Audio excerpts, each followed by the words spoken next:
एक खुशहाल परिवार, एक प्यार करने वाली पत्नी, एक मासूम बच्ची। लेकिन फिर कुछ ऐसा हुआ कि एक ही रात में सब कुछ बदल गया। सपना, जो हमेशा मुस्कुराती थी, अगले दिन एक कार की पिछली सीट पर मृत पाई जाती है। आखिर ऐसा क्या हुआ जो उसकी जिंदगी खत्म हो गई? कौन है इस मौत के पीछे? सच जानकर आपके रोंगटे खड़े हो जाएंगे। स्क्रीन की साइड में आपको एक महिला साड़ी पहने हुए दिखाई दे रही होगी। यह कोई साधारण महिला नहीं है। यह चंडीगढ़ पुलिस में एक बहादुर लेडी कांस्टेबल है। ये जाने माने नेता और राष्ट्रपति जैसी हस्तियों की सुरक्षा में हमेशा तत्पर रहती है और 12 मार्च 2025 को राष्ट्रपति की सुरक्षा में चंडीगढ़ ड्यूटी पर जाने वाली थी। लेकिन उससे एक दिन पहले 11 मार्च शाम करीब 6 बजे सपना की डेड बॉडी पंचकुला में मनसा देवी मंदिर के बाहर इस कार में मिली। इसके बाद आसपास के इलाके में अफरा-तफरी मच गई और पुलिस महकमा सन्न रह गया। हर पुलिसकर्मी यही सोच में पड़ गया कि लेडी कांस्टेबल सपना की मौत कैसे हो गई। सपना बहुत खुशमिजाज लड़की थी, जो हमेशा सबसे हंसकर बात करती थी। उसकी किसी से ना तो दुश्मनी थी और ना ही वह ज्यादा किसी से मतलब रखती थी। फिर सपना की मौत कैसे हो गई? कौन है वह कातिल जिसने सपना की जिंदगी को बर्बाद कर दिया? पुलिस इस केस की जांच पड़ताल में लग गई और जांच के दौरान कुछ सीसीटीवी फुटेज मिले। आपकी स्क्रीन पर कुछ सीसीटीवी तस्वीरें दिखाई दे रही होंगी, जिसमें एक आदमी जीन्स और टी शर्ट पहने चलता हुआ दिख रहा है। यही वह आदमी है जिसने सपना का कत्ल किया है। साथ ही यह आदमी आपको कार में बैठा हुआ भी दिखाई देगा। यह वही कार है जिसमें सपना की डेड बॉडी मिली थी। ये दोनों तस्वीरें सपना के घर के पास की हैं। अब सवाल उठता है कि आखिर यह आदमी कौन है? यह कोई और नहीं बल्कि सपना का पति परविंदर है। परविंदर फौज में था और आर्मी में सिपाही के पद पर तैनात था। दोनों बहुत खुश रहते थे। लेकिन फिर ना जाने ऐसा क्या हुआ कि परविंदर ने अपनी पत्नी सपना की जिंदगी बर्बाद कर दी। उसने इतनी सुंदर बीवी को मौत के घाट उतार दिया। परविंदर ने अपनी ही बीवी की हत्या क्यों की? जब आप इसके पीछे की वजह जानेंगे तो जान के हैरान रह जाएंगे। इस वीडियो में हम इन तमाम सवालों के जवाब देंगे और बताएंगे कि परविंदर ने सपना की हत्या की प्लानिंग कैसे की। उसने बहुत शातिर प्लान बनाया था कि वह सपना की डेड बॉडी को ठिकाने लगा देगा और पुलिस से बच निकलेगा। लेकिन पुलिस को जांच के दौरान कुछ सीसीटीवी फुटेज मिले और कुछ ऐसे सबूत मिले जिससे परविंदर पुलिस के चंगुल में फंस गया। तो आइए जानते हैं इस कहानी की पूरी सच्चाई। नमस्कार दोस्तों, मैं विनय कुमार। 2014 में परविंदर और सपना की शादी हुई थी। परविंदर आर्मी में सिपाही के पद पर तैनात था और सपना चंडीगढ़ पुलिस में लेडी कांस्टेबल थी। दोनों बहुत खुश थे और उनकी एक 8 साल की बेटी भी थी। एक छोटी सी फैमिली थी जो हंसी खुशी अपनी जिंदगी आगे बढ़ रही थी। लेकिन 10 मार्च की रात करीब 10 बजे सपना की हत्या हो गई। उस रात परविंदर ने पहले अपनी बीवी के साथ घर में डिनर किया। उन्होंने अच्छा खाना खाया, केक भी था और कोल्ड ड्रिंक भी थी। लेकिन उसी कोल्ड ड्रिंक में परविंदर ने कुछ नशीला पदार्थ मिला दिया, जिससे सपना बेहोश हो गई। उसके बाद उसने सपना का गला घोंटा और फिर लोहे की रॉड से उसके सिर पर वार किया, जिससे उसकी मौत हो गई। अब यहाँ पर परविंदर ने अपनी बीवी की हत्या तो कर दी, लेकिन अब उसे डेड बॉडी को ठिकाने लगाना था। उसने सपना की हत्या की प्लानिंग 2 दिन पहले ही शुरू कर दी थी। 2 दिन पहले ही उसने अपने घर के सीसीटीवी कैमरे बंद कर दिए थे। इतना ही नहीं, उसने पड़ोसियों के सीसीटीवी कैमरों के भी तार काट दिए थे। लेकिन सवाल उठता है कि फिर ये सीसीटीवी फुटेज कहां से आए? दरअसल इन फुटेज में परविंदर पहले कार ले जाता हुआ दिखाई दे रहा है और फिर पैदल घर में आता हुआ दिख रहा है।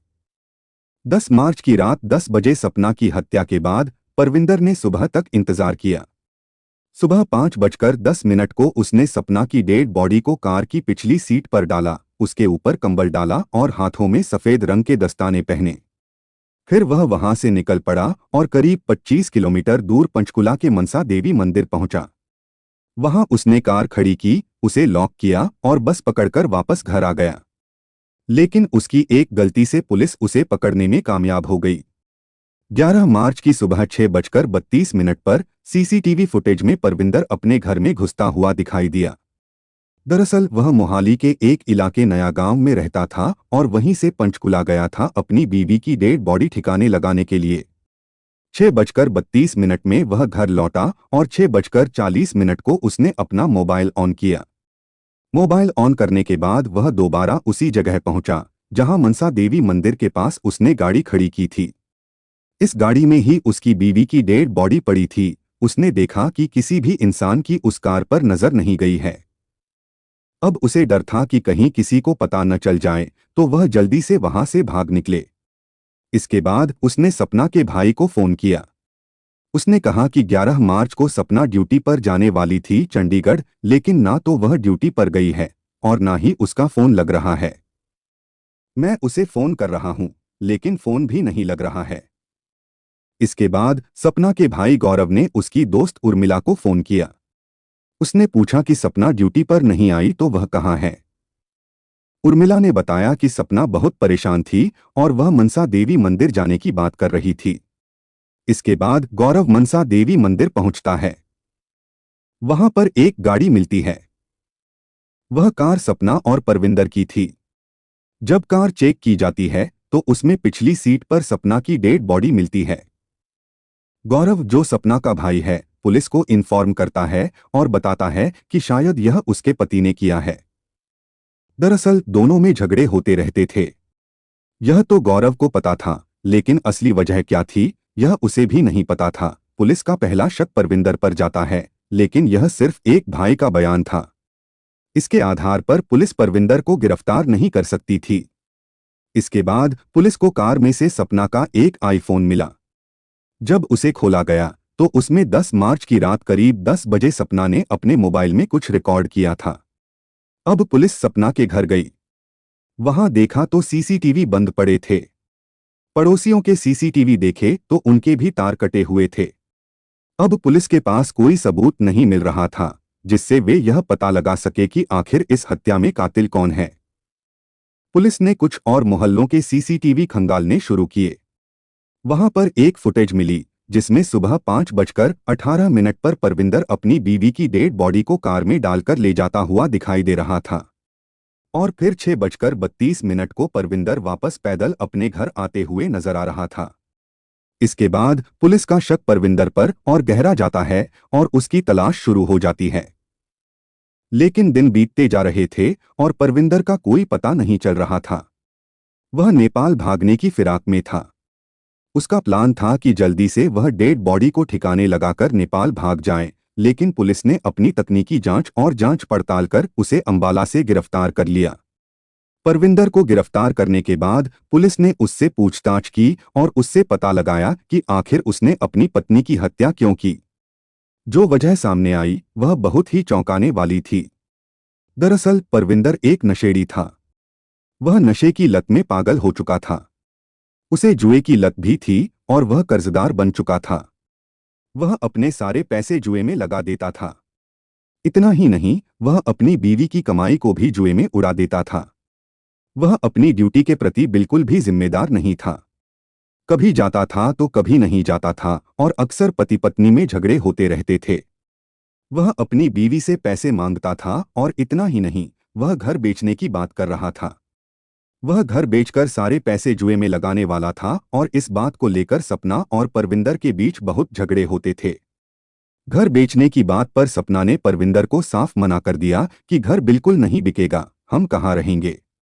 लेकिन परविंदर ने एक शातिर प्लान बना लिया था कि वह अपनी बीवी की हत्या कर देगा, उसकी डेड बॉडी को ठिकाने लगा देगा और फिर घर बेचकर नेपाल जाकर ऐशो आराम की जिंदगी जिएगा।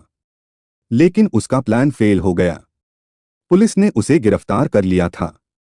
इसके बाद उसे कोर्ट में पेश किया गया, जहां अदालत ने पुलिस को 2 दिन की रिमांड दी। अब पुलिस इस केस की गहराई से जांच कर रही है और हत्या में इस्तेमाल की गई लोहे की रॉड, कार की चाबी और अन्य सबूत बरामद करने की कोशिश कर रही है। साथ ही पुलिस इस एंगल से भी जांच कर रही है कि कहीं सपना की हत्या में परविंदर के अलावा कोई और तो शामिल नहीं था। कहीं किसी ने परविंदर का साथ तो नहीं दिया। इस केस से जुड़ी जो भी अपडेट आएगी वह हम आपको जरूर बताएंगे। इस कहानी को सुनाने का मेरा मकसद सिर्फ एक घटना बताना नहीं, बल्कि आप सभी को जागरूक करना है कि नशा, जुआ और लालच कैसे एक खुशहाल जिंदगी को बर्बाद कर सकते हैं। अगर आपके आसपास कोई इस रास्ते पर जा रहा है या कोई घरेलू हिंसा झेल रहा है, तो उसे चुप नहीं रहना चाहिए। सही समय पर कदम उठाएं, जागरूक बनें और अपने रिश्तों की अहमियत समझें। अगर आपको यह वीडियो जानकारीपूर्ण लगी हो तो इसे लाइक करें, कमेंट में अपनी राय दें और चैनल को सब्सक्राइब करें ताकि आपको ऐसी ही सच्ची और जागरूक करने वाली कहानियां मिलती रहें।